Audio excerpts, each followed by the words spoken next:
guys? Welcome back to October Reads, and we got one of the main reads today that I was going to cover during this whole thing, and that is Marvel Zombies issue number 1. So, especially with Deceased coming out within the last year or two, I've been really wanting to revisit Marvel Zombies just to kind of compare the two. So, not only will I be reviewing this one, you'll probably see me review Deceased issue 1 at some point as well. But the first thing I kind of noticed when I was reading this is Deceased kind of takes itself a little bit seriously.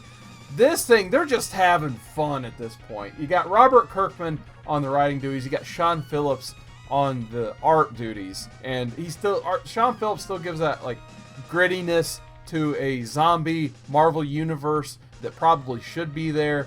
But don't go into this book taking it seriously at all.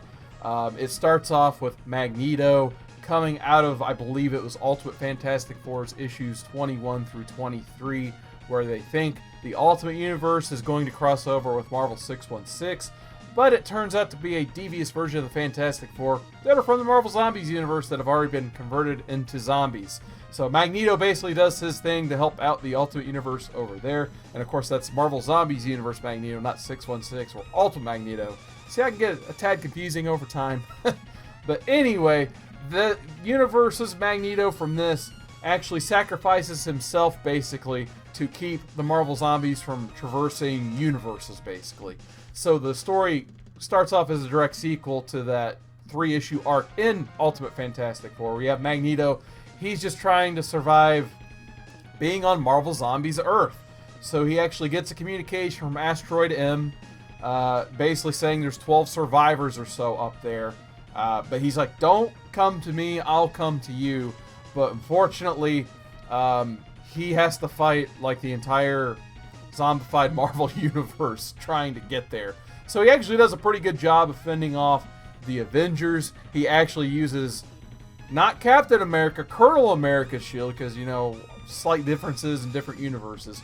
He actually slices the top of Colonel America's head off with his own shield, but his brain is still there, so he can still function. So he has to spend the rest of the series that he's in having his brain hanging out. Spider-Man immediately runs out of webbing, kind of like you would see on here. By the way, gotta mention the Arthur Sodam covers. Absolutely amazing. A great selling point for this series. Even the reprints are worth getting for the Arthur Sodam art.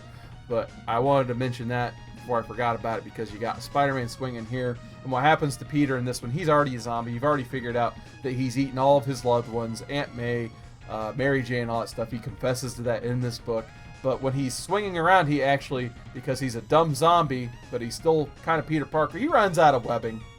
And he falls and just smashes his leg. And unfortunately, since they're zombies, they don't naturally heal anymore because their bodies are dead. So now Peter Parker spends the rest of Marvel Zombies without a leg, basically.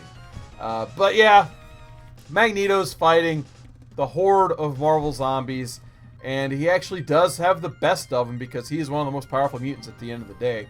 But unfortunately, he forgets about a character named the Wasp, and the Wasp embiggens herself behind Magneto, bites him on the throat, and it kind of turns into that scene from Day of the Dead with Rhodes, where he's like, choke on him!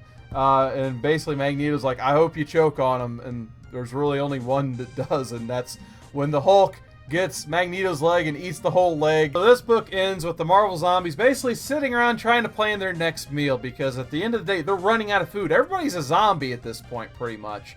And they kind of hear a boom, and they look up to the sky, and who is it? It's the Silver Surfer. He's flying in, scouting for Galactus. So that should be the all-end-all buffet for the Marvel Zombies characters, basically, in cosmic power and food and all that stuff. So the book kind of ends on that cliffhanger of Silver Surfer showing up and taking a look around and seeing what devastation has been caused by the zombies. So this book is a lot of fun. It doesn't take itself seriously at all, though. When you think Robert Kirkman, you think Walking Dead, but this is that other Robert Kirkman zombie book. Yeah, I just go ahead and give this a 5 out of 5 as well. Like I said, nice, easy read. It's a lot of fun. I recommend it if you guys haven't read it before. But like I said, don't go into it thinking you're going to get this like super serious experience like you would from like The Walking Dead. You're going to laugh along the way. You're going to have a great time. They have Marvel Zombies vs. Army of Darkness, for God's sake. That's how serious they take this later down the line. So I would at least recommend Marvel Zombies 1, Marvel Zombies 2, and then Marvel Zombies vs. Army of Darkness. It's a nice little trilogy. And then I think there's like a one-shot that's Robert Kirkman's last appearance in Marvel Zombies. So you get a good run of Robert Kirkman plus John Layman filling in during the Ash Williams stuff. So I highly recommend that if you guys are looking for some Marvel Zombies reads. But yeah, definitely stay tuned to October Reads. Thank you guys once again for catching the video.